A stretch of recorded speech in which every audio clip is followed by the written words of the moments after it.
Hello everyone, it's Lily, and today I'm going to be introducing the top 10 Otome games that everyone wants translated into English. But before I start, I'd like to thank all of those who have supported me in Patreon, Ko-fi, tips. It really means a lot to me. I have been working on Patreon exclusive content if you would like to check the link below. Also, I would like to thank those who have supported me by boosting my server. That means a lot as well. Also, remember to hit that like button and subscribe if you like Otome and cozy content, and I promise you'll not regret it. But anyway, let me start.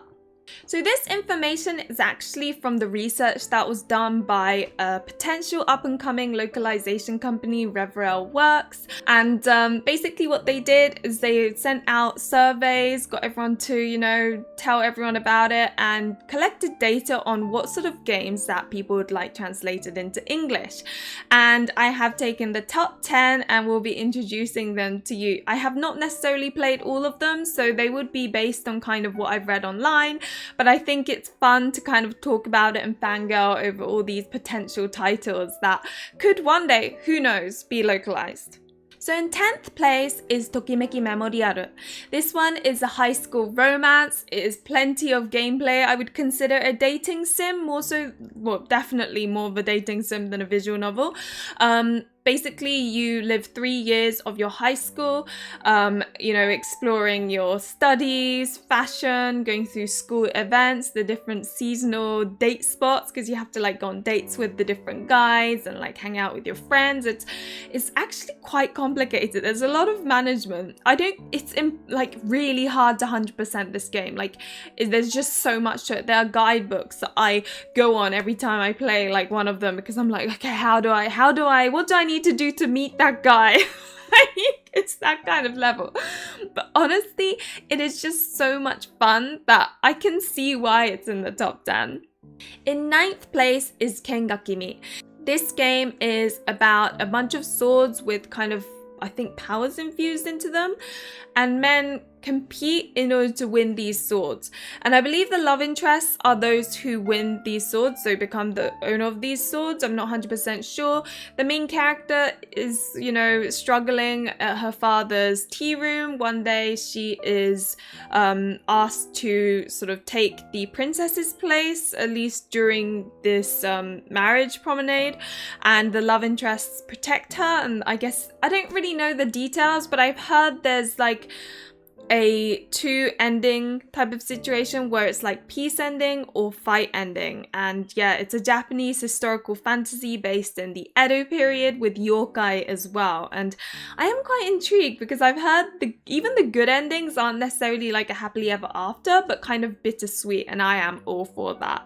In 8th place is Wand of Fortune. This is about a main character in a world of magic, so it's fantasy based, and she keeps on screwing up with different magic, and she's like, what's going on? So she gets transferred into this magic school, and they discover that she does not have a category because everyone has sort of an element like water or fire, whereas she doesn't have that. She's got this rare situation where she can become or gain one of the elements or something. And so it's about her studying in this school alongside one of the many love interests. I say many, there's 6, but and then slowly, I guess, obtaining one of these elements and improving her magic. But it's kind of complicated as well in that it has gameplay where you've got map selection, you've got mini games, you have to kind of think about all of these things while romancing the characters. There's a lot of RNG going on, so you would probably need a walkthrough. But I think the fact that there's gameplay is appealing to a lot of English speakers, because a lot of the Otome games that we get in English are, or at least from the big companies anyway, are sort of, just visual novel reading style. In 7th place is Jakou no Lyla. This one is based in what looks to be Middle East location. The main character during the day or, front-facing job is a sensual dancer, but behind the scenes she's actually a spy that works for the owner of this shop. And story starts with basically there being this gathering where all the kings of different lands come to this place, and then she is asked to do sort of different things by like one of the kings, like, oh, can you check up on this guy, or can you make this guy fall in love with you, or whatever. And it's depending on what story, because it consists of 3 episodes. Obviously that task is different and it takes it down a different pathway of each of the love interests. But oh, I love this game so much. It's so steamy, it's so mature, but in like a kind of dark sort of way. There are 3P endings, by the way, which we rarely get, and everyone who watches my channel knows how much I love a good triangle situation. So it's just, I think it really would do well in an English-speaking audience. In 6th place is Rendo Fururu, or in my most astonishing, awful French accent, Reine de Fleurs. That is about this world that survives or is nurtured by having a goddess sort of representative and 4 knights. Unfortunately, that position has been empty for ages until the main character gets allocated. However, because that space has been empty for so long, the knights are a little bit more unruly than they would normally be, and therefore it's a bit of a tricky situation, because the goddess alongside the 4 knights needs the powers of the 4 knights in order to collect this energy, I think is what it is, and nurture the land. And apparently there are 40 bad endings, and that's what I've seen kind of causes a slight mix in reviews. Not to mention, I believe there is not a true happily ever after. It's all the happily ever afters a little bit like questionable almost. I mean, this is all great news to me because I love bad endings. I love merry bad endings. I love bittersweetness. They're all things that I absolutely adore. But I can see why it would be mixed, because I know a lot of people aren't necessarily fond of bad endings. But it does give off like very tragic kind of vibes, and I think it's gonna be a good time. In 5th place, and I'm really not surprised this made it up this far, is Uta no Prince-sama. So this one is about a main character having relationships with many of these idol boys. I have played a little bit of one of them, and that one was you're the main character who's in school with like the other boys who are also in idol school. And so this is pre-debut, I suppose. And it's about her alongside one of the boys kind of learning about music and kind of learning about their backstories and their difficulties and working them together while attending this idol school. It was very upbeat and like funny with, oh my god, the head teacher is absolute chaos. It makes me laugh every time he appeared. But it's that kind of game, and I believe some of the other ones, because they're different, it's like a whole series of different like ones, but I have heard some of them can get quite bittersweet almost, like the backstory is quite sad, and so I can imagine it being fun in that you get a variety of happy and sad roots. And I don't know, I can see why this was so high up in the rankings, because everyone loves a good idol boy, I think. And yeah, I think it is definitely a tried and tested trope that is popular over and time again, and there's a massive franchise for Uta no Prince-sama, so obviously an Otome game is even more exciting. In 4th place is Kamigami no Asobi.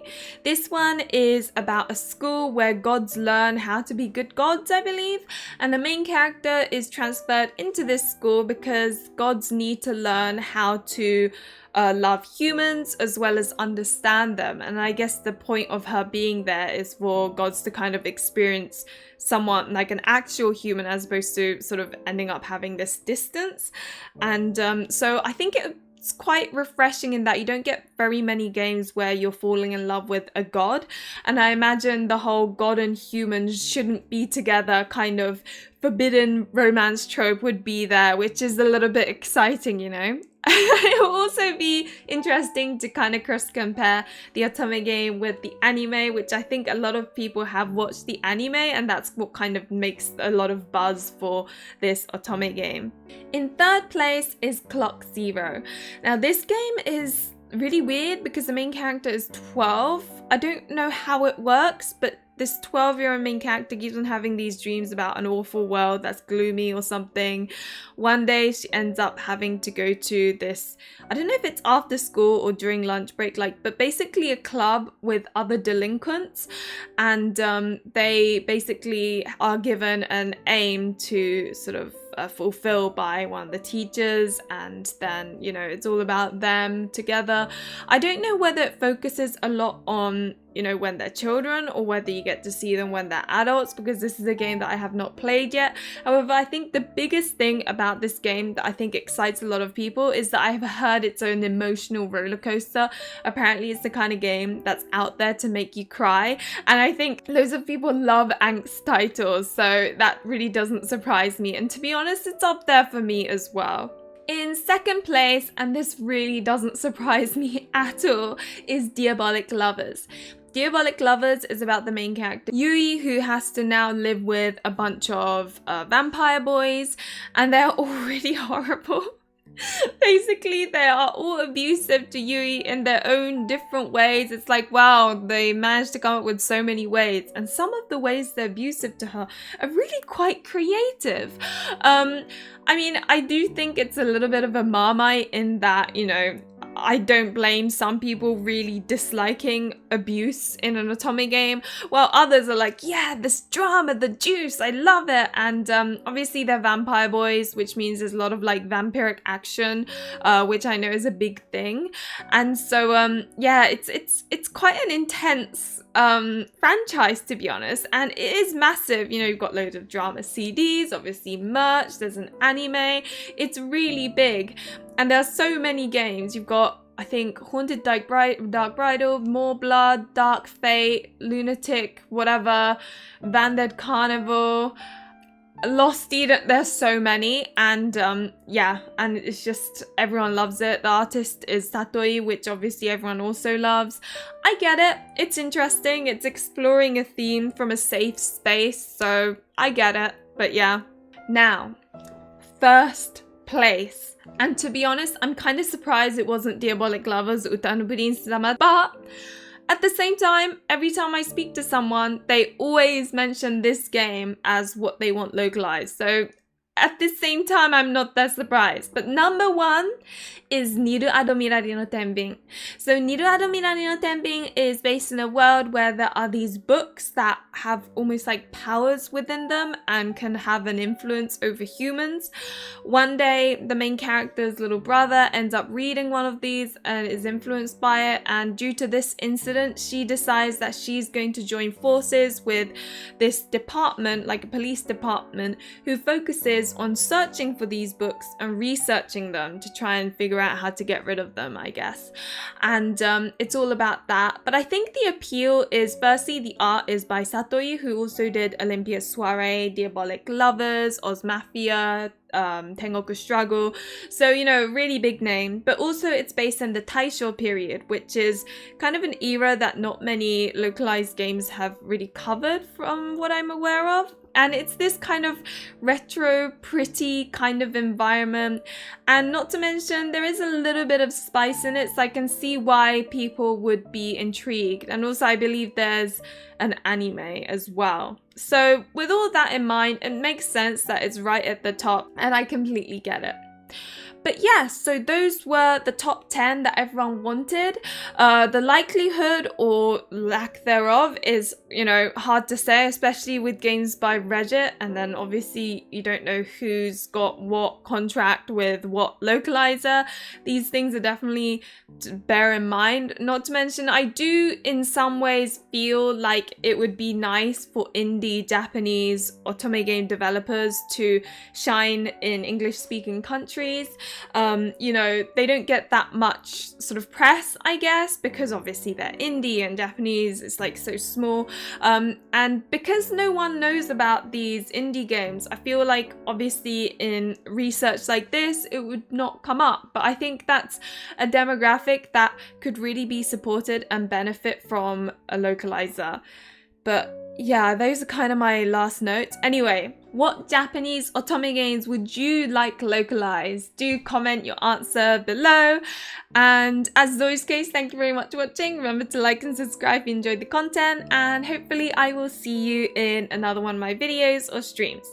Bye!